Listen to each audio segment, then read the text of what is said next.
নমস্কাৰ মৰমৰ ছাত্ৰ ছাত্ৰীসকল আজি আমি এটা নতুন বিষয় লৈ আলোচনা কৰিম সেই বিষয়টো হৈছে আমাৰ দশম শ্ৰেণীৰ বিজ্ঞান বিষয়ৰ এটা পাঠ হে হৈছে এচিড ক্ষাৰক আৰু লৱণ তো এই এচিড ক্ষাৰক আৰু লৱণত প্ৰথমতে আমি আলোচনা কৰিম এচিড আৰু ক্ষাৰকৰ বিষয়ে পৰৱৰ্তী সময়ত আমি লৱণৰ বিষয়ে আলোচনা কৰিম তো এতিয়া চোৱা এচিড ক্ষাৰক এই দুটা বস্তু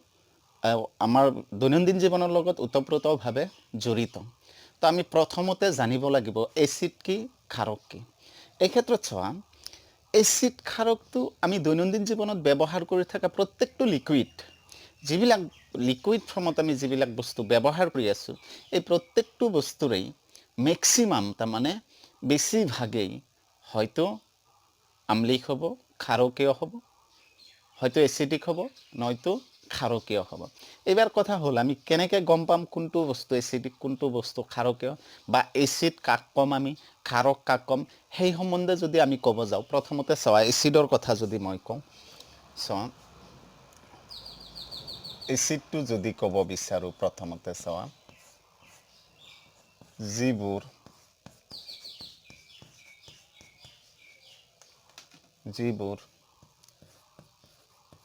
যৌগই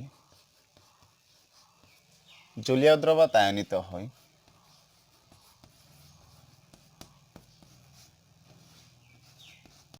জলীয় দ্ৰৱত আয়নিত হৈ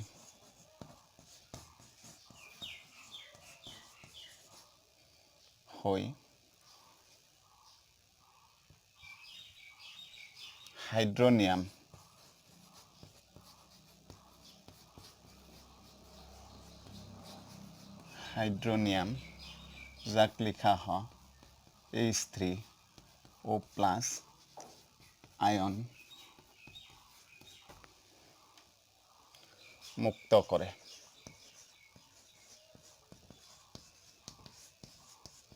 চোৱা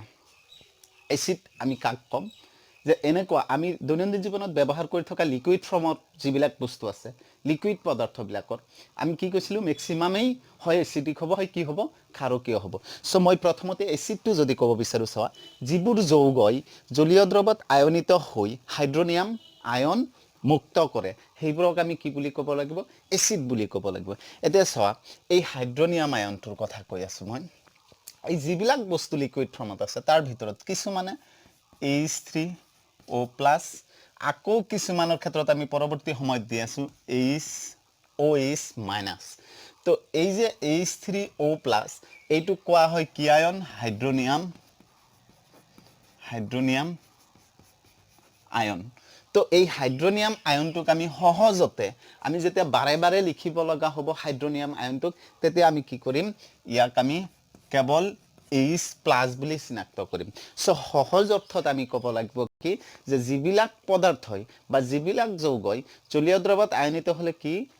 H+ হাইড্ৰজেন আয়ন কি কৰিব পাৰে মুক্ত কৰিব পাৰে সেইবিলাক পদাৰ্থক কি বুলি কোৱা হ'ব এচিড বুলি কোৱা হ'ব তো চিম্পলি আমি এচিডটো মনত ৰাখিম পৰীক্ষাত যেতিয়া আহিব এচিড কাক বোলে বা অম্ল কাক বোলে তেতিয়া আমি ক'ব লাগিব কি যিবিলাক যৌগই জলীয় দ্ৰৱত আয়নিত হৈ H+ বা হাইড্ৰজেন আয়ন মুক্ত কৰিব পাৰে সেইবিলাকক কি বুলি কোৱা হয় এচিড বুলি কোৱা হয় এইবাৰ চোৱা এই এচিডটোক আমি মেইনলি দুটা প্ৰধান ভাগত ভাগ কৰিম বেলেগ বেলেগ ভাগ আছে আৰ্হেনিয়াছ এচিড আছে সেইবিলাক সম্বন্ধে আমি আলোচনা নকৰোঁ কিন্তু ইয়াত মেইনলি আমি প্ৰধানকৈ দুটা ভাগত ভাগ কৰিম চোৱা এচিডৰ ভাগ যদি আমি কওঁ এচিড কেইটা ভাগত ভাগ কৰিম দুটা ভাগত ভাগ কৰিম এটা কোৱা হ'ব তীব্ৰ এচিড ষ্ট্ৰং এচিড বুলি কোৱা হয় তীব্ৰ এচিড আৰু এটা কোৱা হ'ব মৃদু এচিড যাক উইক এচিড বুলিও আমি ক'ব পাৰোঁ তো এচিডক মেইনলি আমি কেইটা ভাগত ভাগ কৰিম আমাৰ বিষয়খিনিত আমি মেইনলি এচিডক দুটা প্ৰধান ভাগত ভাগ কৰিম সেই দুটা হ'ল কি এটা তীব্ৰ এচিড আৰু এটা কি মৃদু এচিড তো এইবাৰ কথা হ'ল যে তীব্ৰ এচিড কোনবিলাকক ক'ম আমি মৃদু এচিড কোনবিলাকক ক'ম এচিডটো কোনখিনি আমি গম পালোঁ এইবাৰ এচিডৰ যে দুটা প্ৰধান ভাগ তীব্ৰ আৰু মৃদু এতিয়া কোনখিনিক আমি তীব্ৰ ক'ম কোনখিনিক আমি মৃদু বুলি ক'ম তীব্ৰ এচিডটো যদি আমি ক'ব বিচাৰোঁ প্ৰথমতে তীব্ৰটো কৈছোঁ যিবোৰ এচিড জলীয় দ্ৰৱত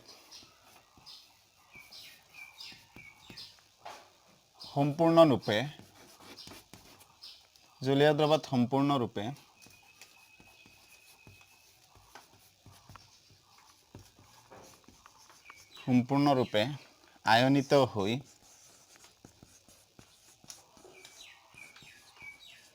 অধিক পৰিমাণৰ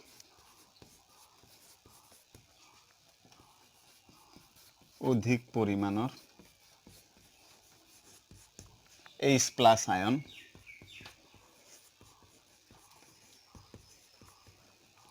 মুক্ত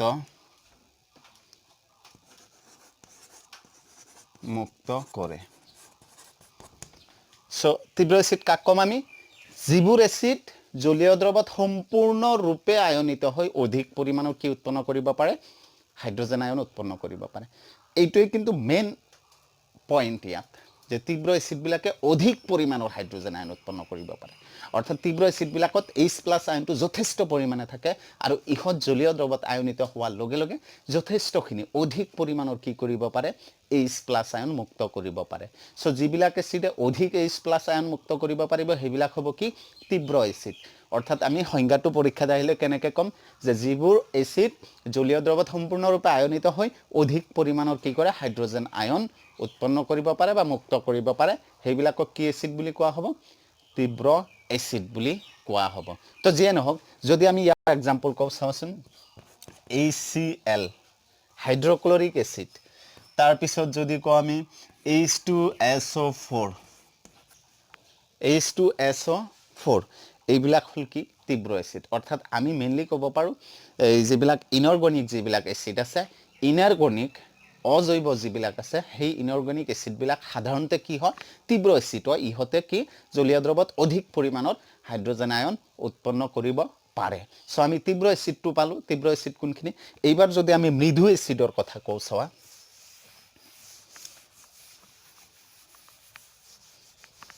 এবাৰ আমি লৈছোঁ মৃদু এচিড চোৱা তো চেম ডিফাইনেশ্যনটো বেছি ডিফাৰেঞ্চ নহয় কেৱল এই য'ত অধিক পৰিমাণৰ আয়ন উৎপন্ন কৰিছিল ইয়াত কম পৰিমাণৰ আয়ন উৎপন্ন কৰিব চাওঁ যিবোৰ এচিড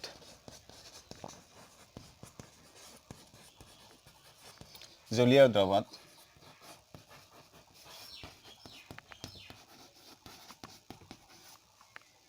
আয়নিত হৈ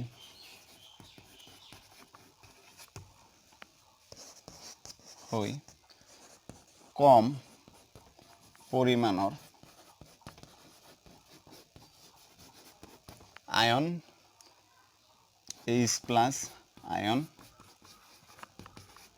উৎপন্ন কৰে বা মুক্ত কৰে বাস এইখিনি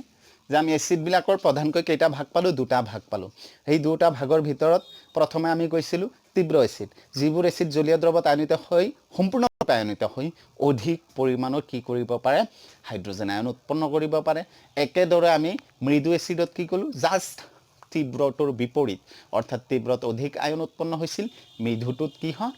যথেষ্ট কম পৰিমাণৰ আয়ন উৎপন্ন হয় গতিকে এইবিলাকক কোৱা হয় মৃদু এচিড যেনেকৈ আমি তীব্ৰ এচিডত কৈছিলোঁ ইনঅৰ্গেনিক এচিডবিলাক তীব্ৰ এচিড হয় বিশেষকৈ ঠিক একেদৰে অৰ্গেনিক যিবিলাক এচিড আছে এই এচিডবিলাক কি হ'ব মৃদু এচিড হ'ব যেনেকৈ ধৰা আমি কৈ থাকোঁ ethanoic acid methanoic acid propanoic acid butanoic acid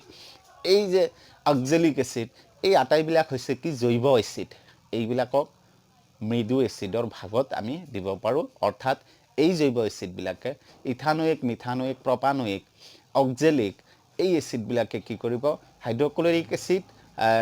তাৰপিছত তোমাৰ সালফিউৰিক এচিড এইবিলাকৰ তুলনাত যথেষ্ট কম পৰিমাণৰ আয়নহে উৎপন্ন কৰিব পাৰিব এইবিলাকক আমি কি বুলি ক'ম মৃদু এচিড বুলি ক'ম আচ্ছা যিয়ে নহওক এতিয়া এচিডৰ দুটা ভাগ পোৱাৰ পিছত চোৱা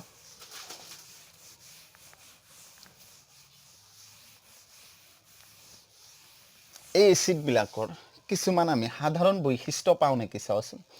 আমি ইয়াত যদি কওঁ ফিজিক্যাল properties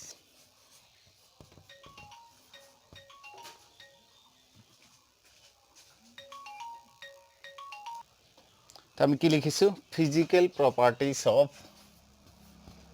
acid আমি এসিড বিলাকৰ কিছুমান ভৌতিক ধৰ্ম ক'ব পাৰি নেকি চাও তো এসিডৰ কিছুমান ভৌতিক ধৰ্ম থাকিব কিছুমান ৰাসায়নিক ধৰ্ম থাকিব physical properties and chemical properties so আমি physical properties খিনি যদি প্ৰথম অৱস্থাত ক'ব বিচাৰো নাম্বাৰ 1 চাও এটো কিন্তু এসিডৰ ভৌতিক ধৰ্ম নাম্বাৰ 1 ত যদি আমি কওঁ এসিডে জলীয় দ্ৰৱত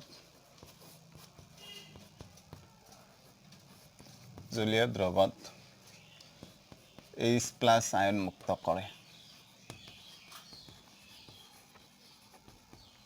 H+ আয়ন মুক্ত কৰে যেটো আমি এসিডৰ সংজ্ঞাখিনিতে কৈ আহিছো দুই নম্বৰত যদি কও আমি চাও এসিডৰ সোৱাদ টেঙা এইটোৰ পৰা কিন্তু আমি এসিড গম পাব পাৰো কোন বস্তুবিলাক এসিড কোন বস্তুবিলাক ক্ষাৰক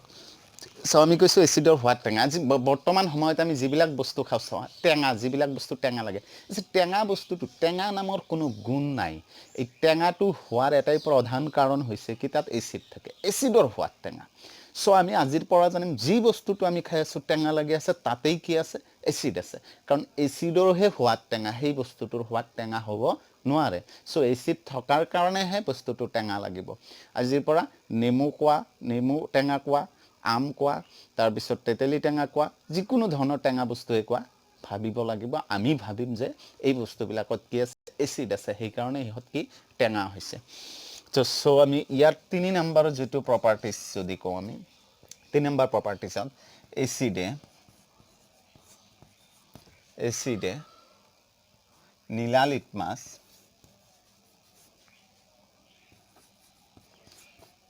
লিটমাছ ৰঙা কৰে তো এসিডত কি হয় লিটমাছ কি বস্তু আমি পিছত কৈ আছো যদিও এতিয়া মই জাস্ট কৈ দিছো লিটমাছ হৈছে এক প্ৰকাৰৰ ইন্ডিকেটৰ সূচক কি আমি সংজ্ঞা পিছত দি আছো এই সূচকটো থেলোফাইটা বৰ্গৰ অন্তৰ্গত লাইকেন নামৰ উদ্ভিদৰ পৰা আহৰণ কৰা এটা ৰঞ্জক পদাৰ্থ এই যেটো ইন্ডিকেটৰ এই লিটমাছটো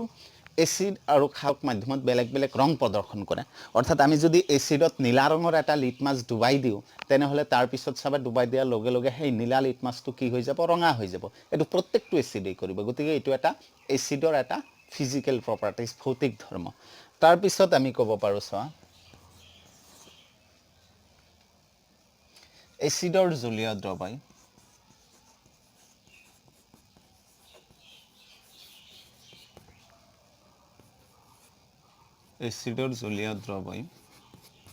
বিদ্যুৎ পৰিবহন কৰিব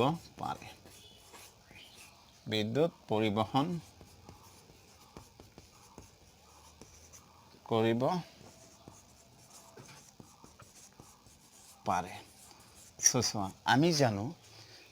দ্ৰৱত যদি লিকুইডত যদি জলীয় দ্ৰৱত যদি আয়ন উৎপন্ন হয় সেই আয়নটোৱে কি কৰে তাৰ মাজেদি বিদ্যুৎ চালিত হোৱাত সহায় কৰে যেহেতুকে এসিড বিলাকে কি কৰে জলীয় দ্ৰৱত আয়নিত হৈ H+ আয়ন উৎপন্ন কৰে সো আয়ন যেতিয়া উৎপন্ন হ'ব তাৰ মাজেদি কি হ'ব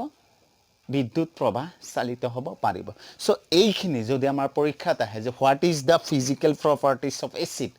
যদি আমাৰ ফিজিক্যাল প্ৰপাৰ্টি লিখিব আহে ভৌতিক ধৰ্ম লিখিব আহে তেন্তে আমি এইখিনি লিখি দিব পাৰিম ঠিক আছে তো এইখিনি হল আমাৰ কি এসিডৰ ভৌতিক ধৰ্ম ইয়াৰ পিছত যদি আমি চাও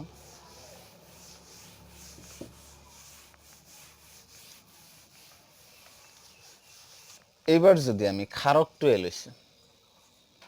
প্ৰথমে পৰিচয়খিনি আমি দি লৈছো হা ৰাসায়নিক ধৰ্মখিনি আমি পিছত পঢ়িম সো ক্ষাৰক এবাৰ কি এসিডৰ বিষয়টো আমি কৈ আহিলো ক্ষাৰকো এসিডৰ নিচিনা এটা বস্তু জাস্ট ইয়াৰ প্ৰপাৰ্টিটো বেলেগ তো চোৱা আমি কি কৈছো ক্ষাৰক ইয়াৰ ডিফাৰেন্সটো আহিব কেৱল আয়নৰ ক্ষেত্ৰত তো আমি এচিড ইয়াত ডিফাইনেশ্যনখিনি আৰু মই নিলিখোঁ জাষ্ট কৈ আছোঁ এচিডৰ সৈতে সিমান এটা ডিফাৰেঞ্চ নাই যিহেতু চ' ক্ষাৰকৰ যেতিয়া ডিফাইনেশ্যন লিখিম আমি যে যিবিলাক ক্ষাৰকবিলাকো এটা লিকুইড পদাৰ্থ তো যিবিলাক যৌগই জলীয় দ্ৰৱত আয়নিত হৈ হাইড্ৰক্সাইড আয়ন আমি এচিডত লিখিছিলোঁ কি এচিডত লিখিছিলোঁ H প্লাছ আয়ন ক্ষাৰকত কি হ'ব ক্ষাৰকত OH মাইনাছ আয়ন ইয়াক কোৱা হয় হাইড্ৰক্সাইড আয়ন চ' যিবিলাক যৌগই জলীয় দ্ৰৱত আয়নিত হৈ হাইড্ৰক্সাইড আয়ন মুক্ত কৰিব পাৰে সেইবিলাক হ'ব কি ক্ষাৰক যেনেদৰে এচিডৰ প্ৰধান দুটা ভাগ আমি কৈছিলোঁ ঠিক একেদৰে ক্ষাৰকতো প্ৰধানকৈ আমি দুটা ভাগত ভাগ কৰিম এটা হৈছে তীব্ৰ ক্ষাৰক এটা হৈছে মৃদু ক্ষাৰক এচিডত যেনেকৈ কৈছিলোঁ তীব্ৰ এচিড ঠিক তেনেকৈ তীব্ৰ ক্ষাৰকটো একেধৰণে ক'ম যে যিবিলাক ক্ষাৰক জলীয় দ্ৰৱত আয়নিত হৈ অধিক পৰিমাণৰ হাইড্ৰক্সাইড আয়ন উৎপন্ন কৰিব সেইবিলাক হ'ব তীব্ৰ ক্ষাৰক আকৌ যিবোৰ ক্ষাৰক জলীয় দ্ৰৱত আয়নিত হ'লে কম পৰিমাণৰ হাইড্ৰক্সাইড আয়ন উৎপন্ন কৰিব সেইবিলাক হ'ব কি মৃদু ক্ষাৰক তো এই ভাগখিনি পোৱাৰ পিছত ক্ষাৰকৰ প্ৰপাৰ্টিজ যিখিনি আমি পাম ক্ষাৰকৰ প্ৰপাৰ্টিখিনি দেখাইছোঁ ভৌতিক ধৰ্ম 1 নম্বৰ চোৱা ক্ষাৰকবোৰে আমি লিখিম ক্ষাৰকবোৰে জলীয় দ্ৰৱত কি আয়ন উৎপন্ন কৰে OH মাইনাছ আয়ন উৎপন্ন কৰে আয়ন মুক্ত কৰে এচিডে কি আয়ন মুক্ত কৰিছিল H প্লাছ 2 নম্বৰত যদি আমি কওঁ চোৱা আমি পাইছোঁ এচিডে নীলা লিটমাছ কি কৰিছিল ৰঙা কৰিছিল চ' ক্ষাৰকে ৰঙা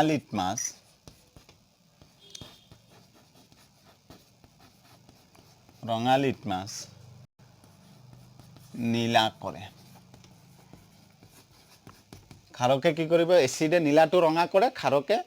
ৰঙাটো নীলা কৰে তো নেক্সট আমি 3 নম্বৰত ক'ব পাৰোঁ চোৱা যে ক্ষাৰকৰ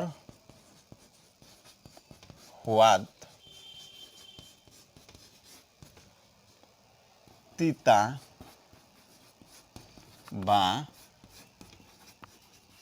কেঁহা 3 নম্বৰ প্ৰপাৰ্টিজটো হৈছে ক্ষাৰকবোৰ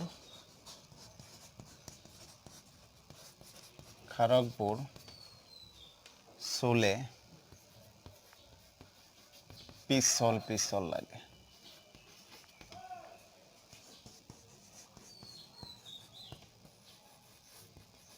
চ' এইটো আমি প্ৰত্যেকটো প্ৰেক্টিকেল লাইফত আমি দেখা পাই আছোঁ যে আমি চাবোনেৰে যেতিয়া গা ধুই থাকোঁ চাবোনটো হাতেৰে চোৱাৰ লগে লগে কি লাগে পিছল লাগে ইয়াৰ উপৰি যদি আমি শিথিলিত চূণ যাক কওঁ আমি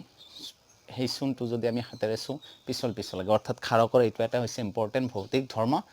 ফিজিকেল প্ৰপাৰ্টিজ যে আমি এই ক্ষাৰকবিলাক স্পৰ্শ কৰিলে সেইবিলাক কি লাগিব পিছল লাগিব চ' ইয়াৰ পিছত আমি নেক্সট ক্ষাৰক এচিড আৰু ক্ষাৰকবোৰ আমি কিদৰে চিনাক্ত কৰিব পাৰোঁ how can we identify acid and base সেই সম্বন্ধে আমি কি কৰিম আলোচনা কৰিম নেক্সট ভিডিঅ'ত